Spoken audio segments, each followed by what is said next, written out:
ఓటేసి సపోర్ట్ చేసి సింగరేణి కాలనీస్కి నేరుగా బొగ్గు అంటే బ్లాకులు కేటాయించడానికి అవకాశం లేకుండా ఆ యాక్ట్ని తీసుకొని వచ్చిన దాంట్లో వీళ్ళు కూడా ప్రధాన భూమిక పోషించారు. ఇగో వీళ్ళు ఈరోజు తెలంగాణ ప్రయోజనాల గురించి మాట్లాడుతున్నాం.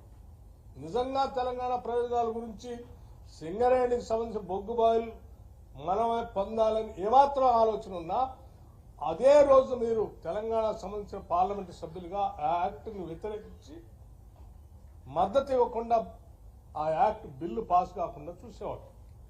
ఆ రోజు సంపూర్ణంగా మద్దతు ఇచ్చి బిల్లు పాస్ అయ్యేటట్టు చేసి ఆక్షన్ జరిగేటట్టుగా చేసి సింగరేణికి బొగ్గుబాయిలు లేకుండా చేసి ఇవాళ తగుదనమ్మా అని చెప్పి బీఆర్ఎస్ పార్టీకి సంబంధించిన నాయకత్వం మాట్లాడుతూ ఉంది. సింగరేణికి సంబంధించిన బొగ్గుబాయిల్ని మేమే కాపాడాం 10 ఏళ్ళు, కాంగ్రెస్ వాళ్ళు వచ్చి ఏం కాపాడలేస్తుంది ప్రభుత్వం అని చెప్తున్నారు. యాక్ట్లో మీరు సపోర్ట్ చేసి రాకుండా చేస్తారు. పోనీ మీరు ఈ 10 ఏళ్ళు ఈ బిల్లు తీసుకొచ్చి ఆ బిల్లు ద్వారానైనా ఇక్కడ ఈ పరిసర ప్రాంతాల్లో ఆక్షన్ జరుగుతున్నప్పుడు ఆక్షన్లో పార్టిసిపేట్ చేసి ఆ బొగ్గు బాయిలు ఏమన్నా మనకి సింగరేణికి వచ్చేటట్టు చేశారా? అది లేదు,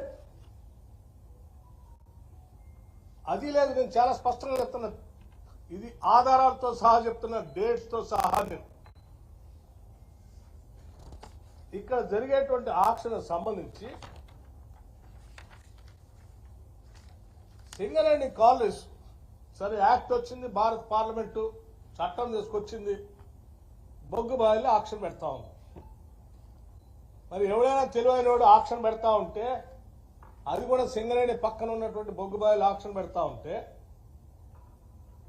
చట్టం ప్రకారం వాళ్ళు చేస్తూ ఉంటే తప్పనిసరి పరిస్థితి ఉత్పన్నం అయితే ఎట్టి పరిస్థితుల్లో నువ్వు ఆ బొగ్గు బాయిలు పోకుండా నువ్వే పార్టిసిపేట్ చేసి నువ్వు తెచ్చి పెట్టుకుంటావు. ఎందుకంటే నీ పరిస్థితి బాగాలేదుగా. నువ్వేం చేశావు? సింగరేణి కాలేజ్ సంబంధించిన బోర్డు ఒక సమావేశం పెట్టుకొని 2021 అక్టోబర్ 29 నాడు ఈ బొగ్గు బాయిల వేలంలో పాల్గొనాలని సింగరేణి యాజమాన్యం నిర్ణయం చేసింది. పాల్గొని నిర్ణయం ఎందుకు చేసిందంటే మనకి దాదాపు ఇంకో 20 బొగ్గు బాయిలు మూసేస్తున్నారు, అవి లేకపోతే మనం కథమైపోతాం, అది కూడా మన ప్రాంతంలో చేస్తామని ఎక్కడో వేరే రాష్ట్రాల్లో అయితే ఇబ్బంది, ఈ బోనీకుండా మనం కాపాడుకోవాలని బోర్డు నిర్ణయం చేసింది. నిర్ణయం చేసినప్పుడు ఏం చేశారు వీళ్ళు? వేలంపాట్లోకి పోకుండా కేవలం వారం రోజుల్లోనే ఆనాటి ముఖ్యమంత్రిగా ఉన్నటువంటి పెద్దలు చంద్రశేఖరరావు గారి నాయకత్వంలో ఒక core committee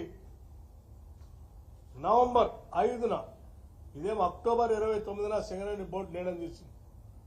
2021 October 29 Singareni board ఆక్షన్లో పాల్గొన్న నిర్ణయం చేసింది.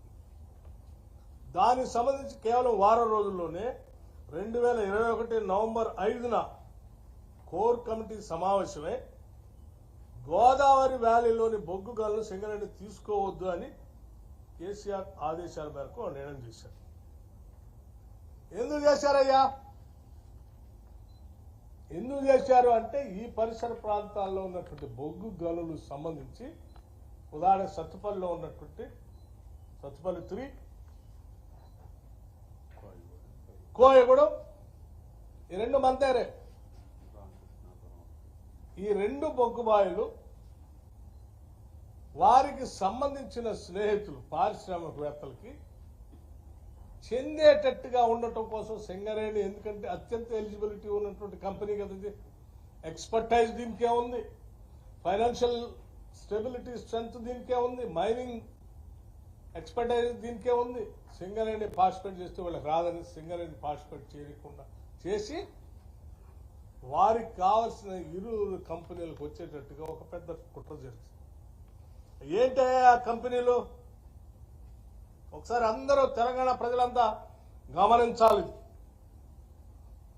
కోయగూడెం బ్లాక్ మెసెస్ ఆరో కోల్ మైనింగ్ ప్రైవేట్ లిమిటెడ్. ఆరో అంటే ఎవరిది? అరబిందో వాళ్ళు. ఆరో కోల్ మైనింగ్ ప్రైవేట్ లిమిటెడ్ ఒకటి. ఇంకోటి సత్తుపల్లి బ్లాక్లేమో అవంతిగా కాంట్రాక్టర్స్ ఇండియా లిమిటెడ్ కట్టబెట్టారు. ఈ రెండు ఎవరయ్యా? ఒకటేమో అరబిందో. అరబిందో వాళ్ళ లింక్ ఏంటో మీ అందరూ తెలిసింది. అరవింద్ వాళ్ళ లింక్ ఏంటో మీ అందరూ తెలిసిందే. లిక్కర్ స్కాము ఢిల్లీ దాకా అందులో ఉన్నటువంటి వాళ్ళు వీళ్ళ కుటుంబ సభ్యులు ఎవరెవరు మిలాఖత్ ఉన్నారో మీ అందరూ తెలుసు. వాళ్ళు వాళ్ళకి వీళ్ళిద్దరు కలిసి బాండ్స్ కూడా ఇచ్చారు కదా బీజేపీ గవర్నమెంట్ కూడా. సో లిక్కర్ దాంట్లో సహాయం చేసినందుకు ఒక బ్లాక్ ఆబ్జెక్ట్. ఇంకో ఆయన అవంతిగా కాంట్రాక్టర్స్ ప్రతిమ వాడు. ఈ ప్రతిమ ఎవరిదో మీ అందరూ తెలిసింది, రాష్ట్ర ప్రజలందరూ తెలుసు.